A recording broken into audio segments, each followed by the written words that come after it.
la diplomatie n'a été plus grande. Merci. Je remercie Madame Di Carlo et donne la parole à Monsieur Grossi.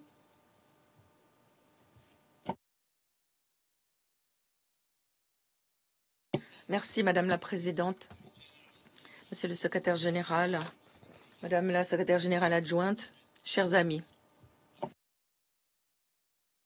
Les attaques visant les sites nucléaires en République islamique d'Iran ont entraîné une dégradation de la sûreté et de la sécurité nucléaire dans le pays. Même si pour l'heure, aucun problème radiologique n'affecte le public. Mais c'est un risque que nous saurions écarter. L'AEA suit de près l'évolution de la situation sur les sites nucléaires iraniens depuis le début des attaques par Israël, il y a une semaine de cela. Dans le cadre de sa mission, l'AEA est au cœur de la sûreté et de la sécurité nucléaire et peut réagir en cas d'urgence dans ce domaine, sur la base des informations disponibles. Voilà la situation sur les sites iraniens. Pour compléter ce que je disais lors de ma dernière intervention au Conseil de sécurité. Pour ce qui est du site d'enrichissement de Natanz, il contient 2 installations. Tout d'abord, la première centrale d'enrichissement.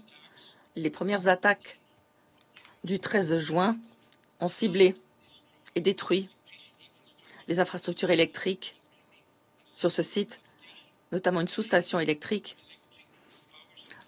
principal bâtiment d'approvisionnement en électricité, le système d'approvisionnement d'urgence et les systèmes de secours. Le même jour, des munitions permettant de percer l'installation ont été utilisées. Natanz a aussi une centrale d'enrichissement qui se compose d'installations de surface et enfouies. Le 13 juin, la partie en surface a été en partie détruite et les frappes visant la cascade souterraine ont entraîné des dommages majeurs. Le niveau de radioactivité en dehors du site de Natanz demeure inchangé. Les niveaux sont normaux, pas de fuite et d'impact sur la population ou l'environnement.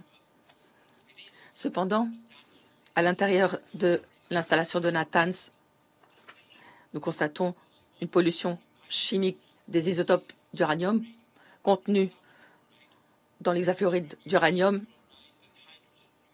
et d'autres substances pourraient s'être éparpillées dans l'installation. Les rayonnements,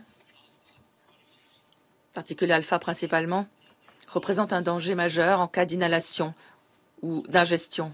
Ces risques peuvent être gérés moyennant les mesures adéquates, notamment dispositifs de respiration. La toxicité chimique est un risque majeur ici. Les sites d'enrichissement d'uranium à 60% sont concernés, mais pour l'instant, aucun dommage n'a été signalé à Fordo. Pour ce qui est d'Ispahan, 4 bâtiments ont été endommagés lors des attaques de vendredi dernier. Le laboratoire chimique central, une usine de conversion d'uranium, l'usine de Téhéran et l'installation de traitement de métal uranium enrichi en construction ont été touchés. Pas d'augmentation des niveaux de radiation à signaler. À Natanz, la principale préoccupation est là aussi la toxicité chimique. Pour ce qui est du centre de recherche en eau lourde en construction à Arak, ces installations ont été frappées le 19 juin. Le réacteur n'était pas opérationnel, ne contenait pas de matière nucléaire, donc pas de conséquences radiologiques attendues là. L'usine de production lourde proche aurait aussi été frappée. Là encore, pas de conséquences radiologiques. Tel qu'indiqué dans la mise à jour de l'AEA du 18 juin, le centre de recherche de Téhéran où des engins étaient fabriqués et testés a été touché. À l'atelier de Karaj, 2 bâtiments où des composants de centrifuge étaient fabriqués ont été détruits. Pas d'incidence radiologique en interne ou en externe. J'aimerais maintenant évoquer Bushehr. Il s'agit du site nucléaire où les conséquences d'une attaque pourraient être les plus graves. Il s'agit d'une centrale nucléaire opérationnelle qui abrite des milliers de kilos de matériaux nucléaires. Les pays de la région ont directement contacté l'AIEA ces dernières heures pour exprimer leurs préoccupations, que les choses soient claires. En cas d'attaque sur la centrale nucléaire de Bushehr, la diffusion de matières radioactives dans l'environnement serait majeure. De même, une frappe détruisant les seules 2 lignes fournissant en électricité la centrale pourrait entraîner la fonte de son réacteur, ce qui pourrait entraîner la libération de rayonnement dans l'environnement. Dans les 2 cas, des mesures protectives devraient être prises. Évacuation, mettre la population à l'abri ou absorption des médicaments nécessaires. La surveillance des rayonnements devrait se faire sur plusieurs centaines de kilomètres. Des restrictions alimentaires pourraient être imposées. Toute action contre le réacteur de recherche nucléaire de Téhéran pourrait aussi avoir de graves conséquences pour de vastes pans de la ville de Téhéran et ses habitants.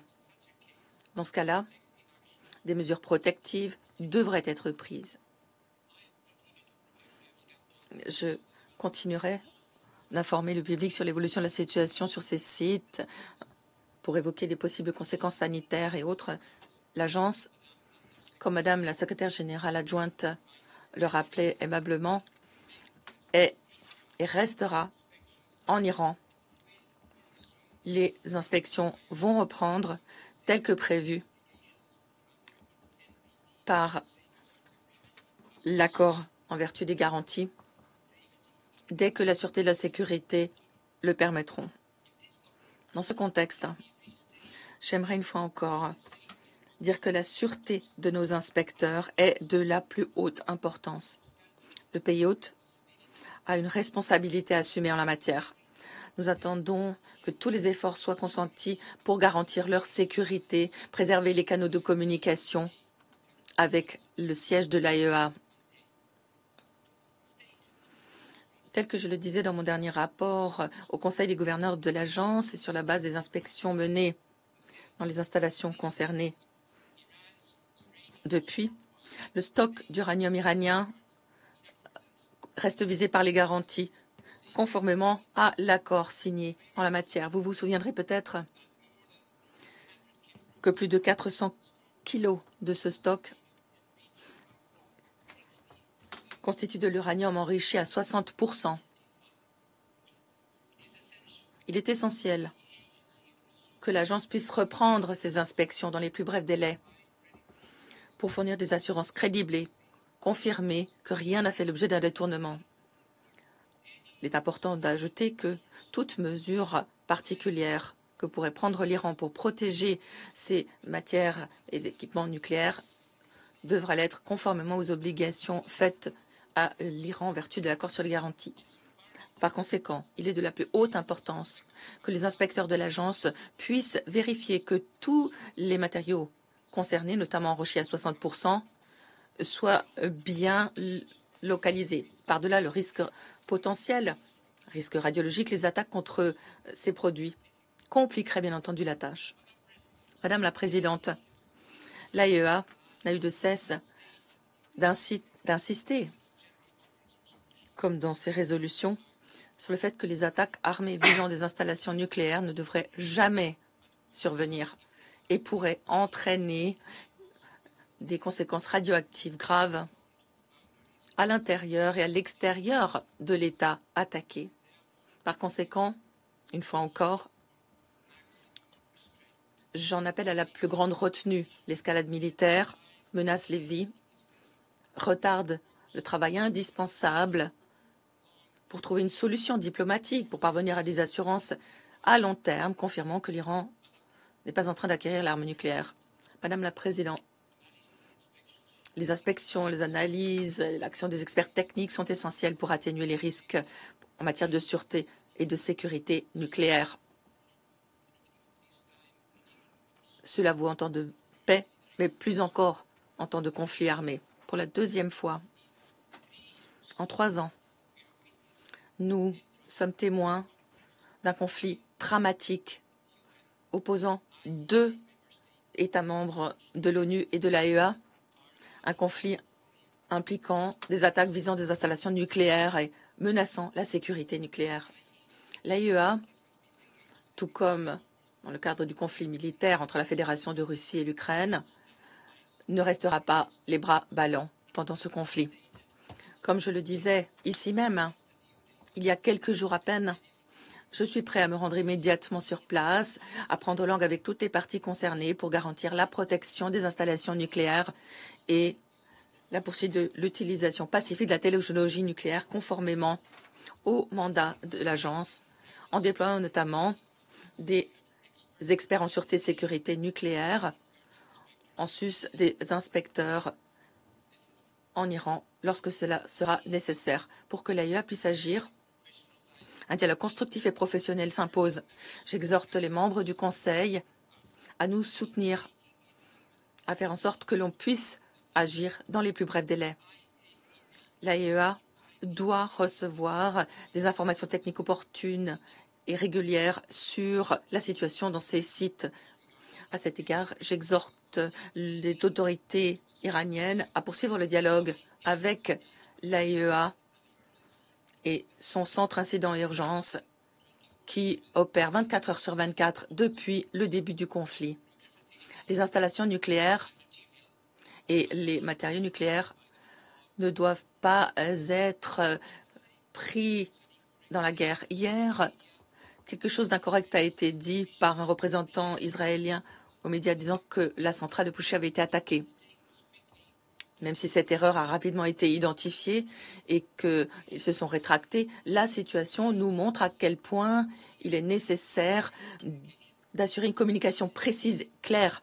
Le rôle de l'agence est ici important en ce qui concerne la communication correcte et impartiale. En conclusion, je tiens à assurer la communauté internationale de l'appui constant de l'AEA en ces heures graves. Une solution diplomatique est à portée de main, pour autant que la volonté politique soit là. Des éléments d'un accord ont déjà été débattus. L'AEA peut garantir, au travers de ce système d'inspection, que les armes nucléaires ne seront pas mises au point en Iran.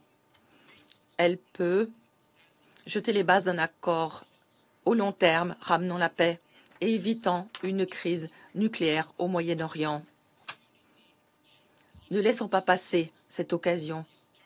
L'alternative serait un conflit prolongé, une menace qui planerait, menace de prolifération nucléaire, qui, partant du Moyen-Orient, saperait le TNP et le régime de non-prolifération dans son ensemble. Je vous remercie. Je remercie M. Grossi de sa déclaration. Je cède à présent la parole aux membres